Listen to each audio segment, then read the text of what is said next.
राम राम दोस्तों। जय जवान जय किसान। दोस्तों, आज हम जो यहाँ जुड़े हैं, पशुपालन की जो गांव में व्यवस्था थी उस पर कुछ चर्चा करने के लिए यहाँ पे जुड़े हैं आपके साथ। दोस्तों, पिछले 5 से 7 वर्षों में जो गांव में पशुपालन की संख्या घटती जा रही है वो एक बेहद चिंता का विषय है और आने वाले समय में आपको इसके भयानक परिणाम देखने को मिलेंगे। अभी तो हमारा काम आसपास से दूध के द्वारा चल जाता है, लेकिन फिर भी अगर कोई थोड़ा सा गौर करके देखेगा, आप अपने ही आसपास में देख लेना कि कितने कैसे घर हैं जो 10 साल पहले पशुपालन करते थे और आज उन्होंने पशुपालन छोड़ दिया है। और विशेष बात ये दोस्तों, जिन घरों में आज भी पशुपालन हो रहा है ना, वो उस स्टेज पे है जैसे जो 50 से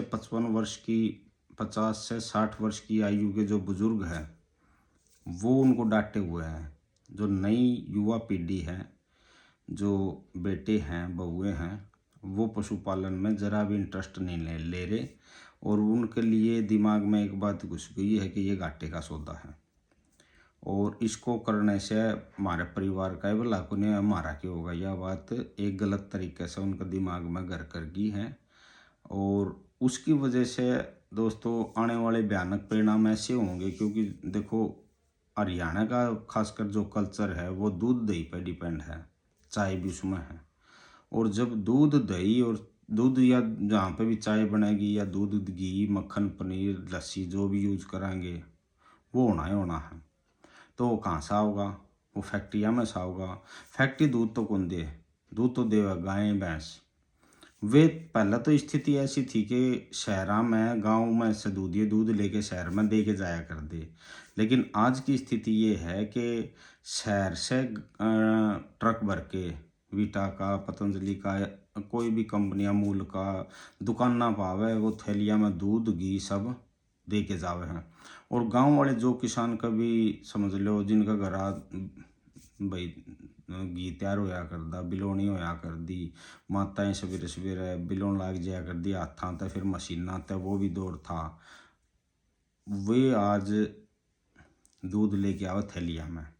तो ऐसा क्यों हो गया? यो कारण विशेष आज का जो विषय है वो यही बात करने के लिए है। आप लोग जो भी साथी किसान साथी भाई 10 एक मिनट का समय ज़रूर निकाल के इस बात पर चर्चा करना सोचना, ठीक है।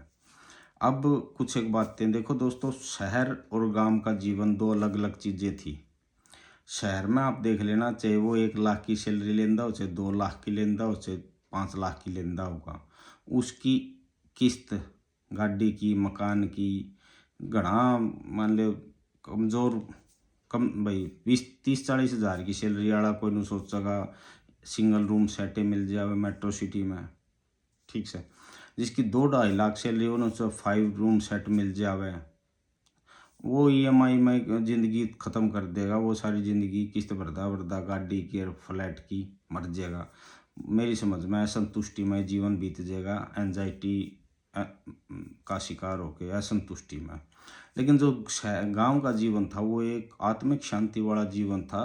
कमाई ज़रूर कम थी लेकिन ज़रूरतें भी कौन थी ज़्यादा। भाई आत्मनिर्भर गांव थे जिसमें कि जैसे खाने पीने का तो सारा का सारा अपना करे लिया कर दे, खेती तय पशुपालन तय। लेकिन अब जैसे जैसे शहर की तर्ज पर गांव में भी कोठियां बनने लग रही है, किसान कर्जवान होने लग रहे हैं, उधर से पशुपालन खत्म होता जावा है। नई युवा पीढ़ी आज आपने 30 साल से 30 से 40 के बीच का कोई ऐसा बालक कौन दिखा जो खेती करता हो। भाई खुद पूरी डिपेंडेंट है, माँ बापू करे उनका सहारा लगवा देवा न्यारी बात है। 4 5 किल्लियाँ का जो जिसका बालक का बांडा है वो बालक शहर में 10 हज़ार की मजदूरी करना ज़्यादा मुनासिब समझे है खेती या पशुपालन है। दूसरा इसमें एक इन विषयों पे बात करा दोस्तों, तो देखो जिंदगी तो जी जाती थी, जीनी है तो गांव थे और भाई काटनी है तो शहर थे। सीधी सी बात यह थी, संतुष्टि थी, कमाई कम थी, शारीरिक रूप से श्रम अच्छा कराया कर दे, शुद्ध खाना था और शाम ने बैठ के भाइया मौका पी लेंदे, सुख दुख की बतला लेंदे, सारी रात नींद आ जाती है। टेंशन एंजाइटी बीपी ये चीज़ें थे ही को नहीं। तो ये सारी की सारी जो लाइफस्टाइल अपना बदला है उसकी वजह से ये काम होते गए। कोठियाँ अब गांव में भी कोठियाँ बनने लगी भाई, जिसमें डांगरा का जो कमरा हिस्सा होया करदा वो खत्म होता जावे है। तो दोस्तों पशु या पशुधन जो गांव से कम हो रही है उसके पीछे कुछ एक कारण अगर आप समीक्षा करा तो कुछ एक कारण पे पहुंचा। हाँ, नंबर 1 सबसे पहला बड़ा कारण है पढ़ी लिखी युवा पीढ़ी। और हमारी सरकार के द्वारा जो सिस्टम तैयार कराया गया, जो हमारी शिक्षा पद्धति है उसमें कहीं भी ये नहीं दिखाया गया कि भाई कैसे पढ़ाई का गेला पशुपालन संभव है या खेती संभव है। खेती और पशुपालन को हमारी पढ़ाई से ऐसे काट के भगा दिया गया जैसे तो नु मान लो भाई वो तो एक पिछड़ापन की निशानी है। ठीक है। और दूसरी बात फिर भाई सरकार के एक नाकामयाबी बड़ी यह है कि नकली दूध। आप परचून की दुकान पर आधा किलो के 200 ग्राम के किलो के हज़ारों ब्रांड का देसी घी ले आओ जो मात्र 400-500 रुपये तक मिल जे है, और वो देसी घी का नाम तो बिका है और दुनिया उन्हें यूज कर रहे हैं। तो इसलिए और देसी नकली घी, नकली जो दूध है, नकली मावा है, नकली पनीर है, खूब बने हैं, खूब छिक्के बने हैं। दिवाली का टाइम पे एक बार नू आवा है फलानी जगह छापे मारे, दिखड़ी जगह छापे मारे, लेकिन आज तक मैंने कदे नून मेरा लग गया भाई उसकी रिपोर्ट भी आई हो, कदे को नहीं आवा। और आवे भी है तो वो कि मैं जुगाड़बाजी से ख़त्म हो जाए है, कितना के लाइसेंस कैंसिल हुए हैं। ठीक है। तो विशेष बात ये जब तक नकली दूध से कंपटीशन है, इवन बताओ एक लीटर केमिकल के गिले के मेरा 1 कुंटल दूध तैयार हो जाए तो उसने क्या जरूरत है, वो लैब में भी फैल को नहीं होता वो दूध। किसान का दूध अगर मान लो ताज़ा भी आ रही है तो उसका फैट पूरा को नहीं पाओगा, मान लो बाखड़ी हो रही है तो उसका इतना फैट आ जाएगा कि वो अपनी रेंज से बाहर चला जाओगा, क्योंकि पशु ने तो कोई नहीं बेरा भाई, सरकार ने कोई रेंज डिसाइड कर रखी है। ठीक है। तो सरकार जब तक नकली दूध पर नकेल नहीं कसेगी, जब तक दूध का भाव किसान ने मिले को नहीं, और जब तक उसने वो घाटा का लगेगा। फीड तीसरा बड़ा कारण है भाई फीड और चारे के रेटा में वृद्धि। जिस हिसाब से उनमें तो महंगाई दर के हिसाब से वृद्धि होने लग रही है, लेकिन जो दूध के भाव है उनमें तो वृद्धि को नहीं होने लग रही। 2 बातें होगी, 3 बातें होगी। चौथा कारण है भाई नु मान लो ज़मीनें जो महंगी होती जा रही हैं बहुत ज़्यादा, वो एक बड़ा कारण है। ज़मीनें अगर इतनी महंगी होती रही तो मान लो कोई 20-30 लाख की 100 गज जगह में सांव है शहर में, तो उसमें कड़त है पशुपालन की सोचेगा।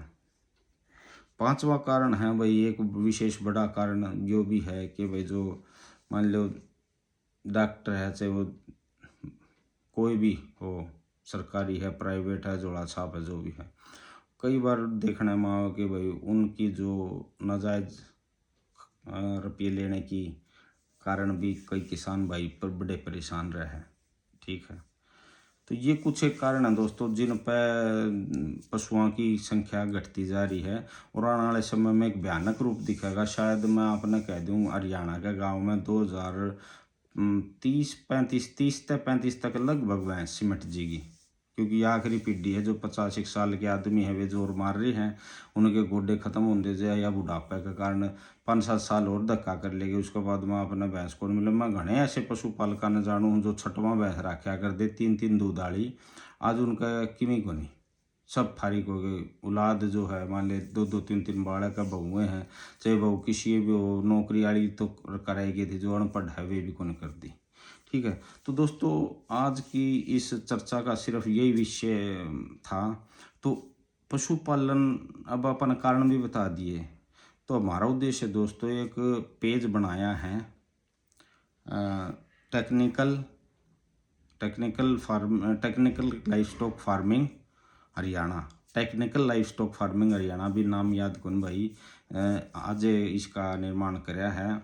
तो उस पेज को बनाने का क्या उद्देश्य है दोस्तों, देखो इस उद्देश्य पेज का सिर्फ यही उद्देश्य है कि जो पशुपालन काफ़ी मुश्किल हो रहा है भाई, कई बार मैंने फील्ड में ये देखा है कि जो किसान साथी मात्र कुछ एक टेक्निकल चीज़ें ना पता होने के कारण अच्छी गायें तो गौशाला में चली जे है, भैंस झोटी जो है भाई वो काट डालें दे है गाँव में, अपना किसान भाई, तो उसके उस चीज़ को रोकने के लिए भाई अब डिजिटल टाइम है, तो न सोचो भाई आप अपनी सेवाएं कितना के एरिया में देश कहाँ कुछ लिमिटेड ही है। लेकिन कई बार क्या हुआ है सिर्फ फ़ोन पे बातचीत करके काम बन जे है। तो दोस्तों आप लोग इस पेज पर अपनी समस्याएं रख देना, जब भी समय मिलेगा देखो आपकी समस्याओं का समाधान कराएंगे। और जल्दी एक फ़ोन नंबर भी अपना मुहैया कराओगे जिस पर आप व्हाट्सअप कर सको, उसके द्वारा आप अपनी समस्याएं दे सको हो। इस पेज को बढ़ाने का सिर्फ यही उद्देश्य है कि किसान भाई मैनेजमेंट इतना बढ़िया कर ले पशुपालन का कि उन्होंने इलाज की जरूरत ना पड़े। अच्छा मैनेजमेंट होगा तो पशु ने इलाज की जरूरत नहीं पड़ती। और तो पशुपालन से संबंधित बातें दोस्तों आगे करते रहेंगे। और दूसरा ये है भाई इसका और एक तो उद्देश्य ये हो गया। दूसरा देसी जो टेक्नोलॉजी कोई पानीपत में कोई किमें यूज कर रहे, हिसार में किमें फार्मूला है, कड़े किसे पे किमें मतलब फील्ड में घने फार्मूले ऐसे है जो बिल्कुल थोड़ा रुपया में सुथरा इलाज करते हैं, तो उनको इस स्टेज पर साझा करना। तीसरा ये है कि भाई अच्छे प्रगतिशील किसानों से आपको मिलवाना जो पशुपालन में अच्छा पैसा कमा रहे हैं, वो के टेक्नोलॉजी अपना के पैसा कमा रहे हैं, उनको आप तक पहुंचाना। चौथा ये वही हो सका तो जो अपने फील्ड के जैसे कोई गायनिंग का है, कोई न्यूट्रिशन का है, कोई अच्छे डॉक्टर हैं जिनका अपना क्षेत्र में नाम है, उनसे आपकी समस्याएं डिस्कस करवाना। हो सका तो लाइव सेशन भी आगे कराएंगे अगर आप लोगों का सहयोग मिला। तो दोस्तों आप लोगों देखो वीडियो ज़्यादा बड़ी हुआ है, तो इसे विषय पे पशुपालन की हरियाणा में जो स्थिति है उसको सुधार करने के लिए इस पेज का निर्माण करें है।